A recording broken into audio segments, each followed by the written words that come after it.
না শেষ হওয়ার আগে হচ্ছে আরেকজন পাশ থেকে বলে দিচ্ছে যে শিবিরের উপর দায়টা দিয়ে দাও। এই কুয়েট ক্যাম্পাসে আসসালামু আলাইকুম বন্ধুরা, আশা করি আপনারা সকলেই ভালো আছেন।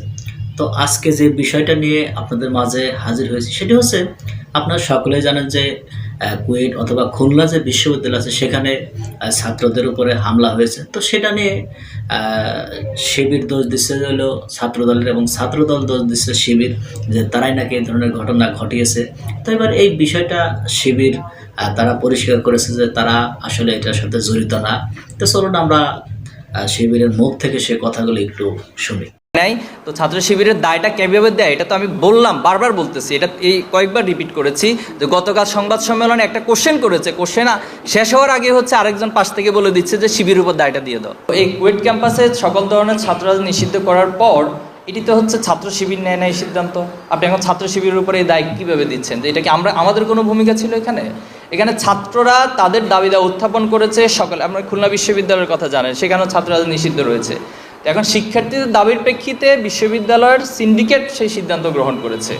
এখন সেখানে আমি যতটুকু জেনেছি খোঁজখবর, যে ছাত্রদলের একটা কমিটি হয়েছে এবং সেই কমিটি তারা তাদের তৎপরতা এবং সম্ভবত ফর্ম বিলি করেছিল। তো তার প্রতিপদে বৈষম্য বিরোধী এবং সেখানে যারা আছেন সাধারণ শিক্ষার্থীরা তারা সেটার প্রতিবাদ করেছে। সেই প্রতিবাদ মিছিলে ছাত্রদলে যারা কমিটির যারা ছিলেন তারা স্ল্যাং ইউজ করছেন কিছু বিষয়, অথবা সেখানে কিছু একটা প্ল্যাটফর্মের নাম দিয়ে তারা সেখানে কিছু কথা কাটাকাটির বিষয়গুলো সূত্রপাত হয়েছিল।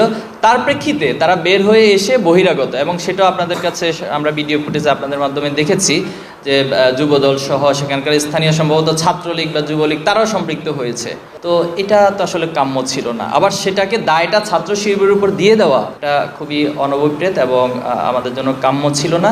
অফিসিয়াল পেজ থেকে স্টেটমেন্ট দিয়ে ওনাকে বহিষ্কার করা হয়েছে এই ঘটনার জন্য দায় হিসেবে, এবং বলেছেন যে এটার দায় যুবদল নেবে না, এটা ওনাকে নিতে হবে। তো যাই হোক, এরপর ছাত্র দলের পক্ষ থেকেও দুঃখ প্রকাশ করা হয়েছে।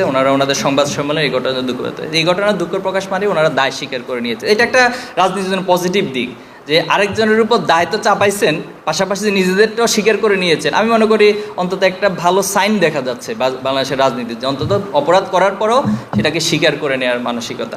ছাত্র শিবিরের এখানে কোনো দায় নাই। তো ছাত্র শিবিরের দায়টা কিভাবে দেয় এটা তো আমি বললাম, বারবার বলতেছি, এটা এই কয়েকবার রিপিট করেছি যে গতকাল সংবাদ সম্মেলনে একটা কোশ্চেন করেছে, কোশ্চেন শেষ হওয়ার আগে হচ্ছে আরেকজন পাশ থেকে তো বন্ধুরা, আমরা স্ক্রিনে সেই কথাগুলো শুনলাম যে শিবিরের যে লোকজন আছে তারা বলছে যে তারা এটার সাথে জড়িত না, বা ছাত্রদল বা আওয়ামী লীগের যারা আছে তারা নাকি জড়িত, বা ছাত্রলীগ।